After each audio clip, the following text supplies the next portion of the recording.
जय हिंद दोस्तों, कैसे आप सब। दोस्तों, आज मैं फिर से आपके बीच हाजिर हूँ। मैं राजीव रंजन कुशवाहा एक बार फिर से आपके बीच हूँ और आज मैं राजनीति के एक ऐसे टॉपिक पर आपके बीच हूँ जो हमारे लिए ज़रूरी भी है।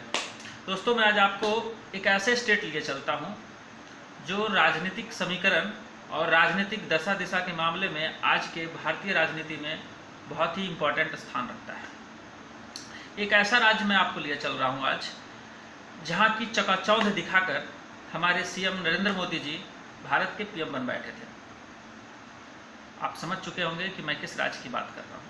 एक ऐसा राज्य जो आर्थिक रूप से बेहद संपन्न होने के बावजूद भाजपा को जातीय समीकरण के चलते पिछले विधानसभा चुनाव में बैकफुट पर जाना पड़ा था और उनकी सीटें घटकर मात्र 99 रह गई थी। अब तक आपके मन में एक ऐसे राज्य की छवि बन चुकी होगी। समझ चुके होंगे आप कि मैं आज किस टॉपिक पर बात कर रहा हूं आपसे, मैं किस राज्य की बात कर रहा हूं। बिल्कुल आप सही समझ रहे हैं, गुजरात। कुछ आगे बताने से पहले मैं आपको एक बात बता दूं कि तत्काल में जो भी नए मुख्यमंत्री भूपेंद्र पटेल जी चुने गए हैं, उन्होंने बेहद साफगोई और मासूमियत के साथ यह बात स्वीकारा कि जहां तक विकास नहीं पहुंचा होगा, मैं वहां विकास पहुंचाने की कोशिश करूंगा। उनके इस स्टेटमेंट पर अगर आप गौर करें तो समझने में बहुत ज़्यादा वक्त आपको नहीं लगेगा कि गुजरात में विकास की हकीकत क्या है। खैर छोड़िए, आते हैं नए मुद्दे पर, पॉइंट पर, कि गुजरात में हार्दिक पटेल के नेतृत्व में पाटीदार आंदोलन काफ़ी प्रभावी रहा था, ये आपको पता होगा, जिसकी वजह से सरकारी नौकरी, ब्यूरोक्रेसी व जमींदार समाज माने जाने वाले पाटीदारों ने भाजपा को राजनीतिक रूप से प्रेरित हिंदुत्व को 2017 में औकात दिखा दिया था और भाजपा को मात्र 99 विधानसभा की सीटों पर रोक दिया था, ये आपको पता होगा। गुजरात में पाटीदार में दो समाज आते हैं, एक लेउआ पटेल, दूसरे कड़वा पटेल, जिनकी संख्या पूरे गुजरात में अकेले 35% के आसपास है। पाटीदार समाज के 44 विधायक इस बात की तस्दीक भी करते हैं कि उनकी संख्या अच्छी खासी है। हमारे एक मित्र हैं और सामाजिक व राजनीतिक चिंतक भी हैं, एक बहुत अच्छे विश्लेषक भी हैं, शशिकांत मेहता जी। वो कहते हैं कि गुजरात में पटेलों की 4 शाखाएं हैं, लेउआ, अजना, कड़वा और कछिया पटेल, जो उत्तर भारत यानी हिंदी पट्टी में इसे लवकुश समाज यानी लेउआ, अजना जिसमें कि कुर्मी और धानुक आते हैं, एवं कड़वा व कछिया जिसमें कोयरी और काछी किसान कौम आते हैं। ये इनका वहाँ का लोकल नेम है जिसके नाम से वो जाने जाते हैं। शशिकांत मेहता जी एक बात और बताते हैं कि ये सारी पटकथा जो है, जो भी आप देखें कि गुजरात में जो पटकथा रची गई, एकाएक रूपानी जी को इस्तीफा देना पड़ा, फिर भूपेंद्र पटेल जी मुख्यमंत्री एकाएक चुन लिए गए और वो शपथ भी ले लिए। ये सारी पटकथा जो है आगामी यूपी चुनाव को ध्यान में रख करके की गई है। ये आपको पता होना चाहिए, नहीं पता है तो मैं बता रहा हूँ आपको, क्योंकि अगर आप इस घटनाक्रम का सही तरीके से अवलोकन करेंगे तो आप इस बात को सही पाएंगे। मैं आपको उन घटनाक्रमों के बारे में बताता हूं और आप इस बात को खुद रियलाइज करेंगे कि हाँ, मैं सही कह रहा हूं। आप नोटिस करिए कि जिस जिस राज्य में भाजपा की स्थिति मजबूत है, ओबीसी समाज का एक बड़ा व प्रभावशाली तबका, जिसमें कोयरी कुशवाहा है और कुर्मी, जो भाजपा के सबसे बड़े ध्वजवाहक भी रहे हैं। यूपी की आप बात कर लें तो वहाँ पर, बिहार में बात कर लें तो भी वहाँ पर, झारखंड की बात कर लें तो भी वहाँ पर, और अब गुजरात की बात कर लें तो वो तो शुरू से है। मीडिया में चल रही खबरों और सोर्स के मुताबिक नितिन पटेल और प्रदेश अध्यक्ष, वहाँ के जो प्रदेश अध्यक्ष हैं भाजपा के, सीआर पाटिल के अलावा नरेंद्र मोदी के करीबी माने जाने वाले लक्षद्वीप के प्रशासक रहे प्रफुल्ल पटेल जी का नाम भी चर्चा में था।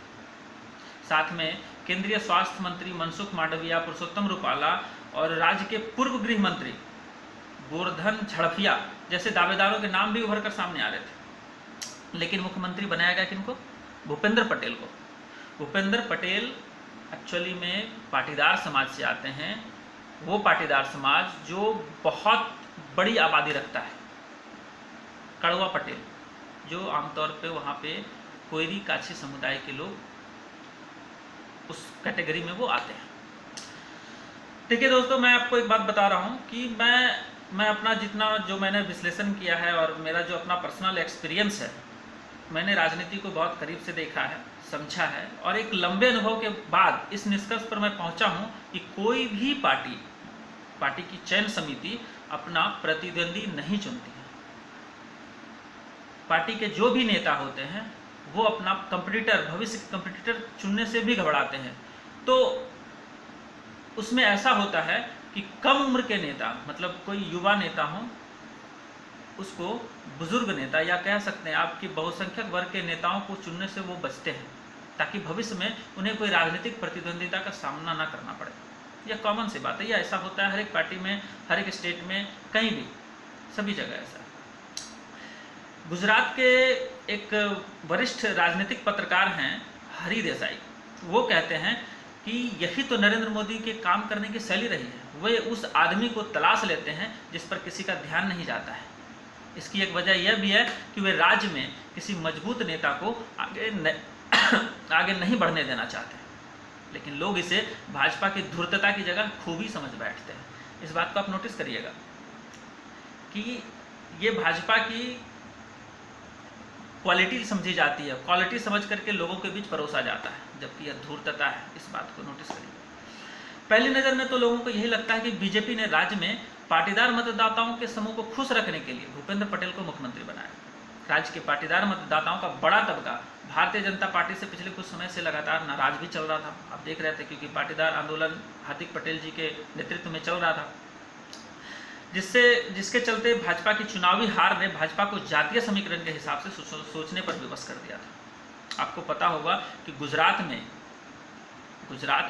पाटीदार समाज एक बृहद और प्रभावी किसानी कौम है, जो गुजरात की राजनीतिक और भाजपा की अर्थव्यवस्था, मैं शब्दों पर गौर करिएगा, भाजपा की अर्थव्यवस्था पर सीधा हस्तक्षेप रखता है। समझ रहे होंगे मेरी बात को। आपके पास झारखंड और बिहार के उदाहरण हैं। जब झारखंड में गैर आदिवासी रघुवर दास को मुख्यमंत्री बना दिया गया था, वहीं बिहार में भी जातीय समीकरण साधते हुए रेणु देवी और तारकिशोर प्रसाद को उप मुख्यमंत्री बना दिया गया था। समझिएगा, यहाँ पर भाजपा की राजनीति में स्कोप तलाशने वालों के लिए यह किसी जुआ की तरह है। जुआ से कम नहीं है ये, क्योंकि एकाएक राजनीति में जगह बनाना और वैसे लोगों को चुनना जो नेपथ्य में थे और एकाएक उन्हें प्रभावशाली बना दिया जाता है, इसके पीछे बहुत बड़ी राजनीति होती है। मैंने पहले ही कहा कि यह धूर्तता आप इसे कह सकते हैं, भले बीजेपी उसे खूबी बनाकर लोगों के सामने परोसती है। जैसा कि मुझे ज्ञात है कि भूपेंद्र पटेल जी जो हैं वो बेहद लो प्रोफाइल रखती है। वहाँ पर पहली बार चुनाव लड़े, पहली बार, और जीते सबसे ज़्यादा मार्जिन से। और आप इस व्यक्ति के शख्स की शख्सियत का इस बात से भी अंदाज़ा लगा सकते हैं कि सरदार धाम संस्था, जो वहाँ की एक बहुत बड़ी संस्था है, जिसमें कि गुजरात में युवाओं को सामाजिक, राजनीतिक और बहुत सारे तरीकों से प्रशिक्षण देने का काम किया जाता है इस संस्था में, उसमें वो अति महत्वपूर्ण भूमिका अदा भी करते हैं। और वो ट्रस्टी होने के बावजूद भी पिछले शनिवार के आयोजन में जब वो प्रोग्राम चल रहा था ट्रस्ट का, तो इतने सरल और सौम्य हैं, एकदम सीधे हैं कि वो सबसे पिछली कतार में बैठे थे। ये बड़ी बात है। और किसी नेता के अंदर की यही क्वालिटी शायद बड़े नेताओं को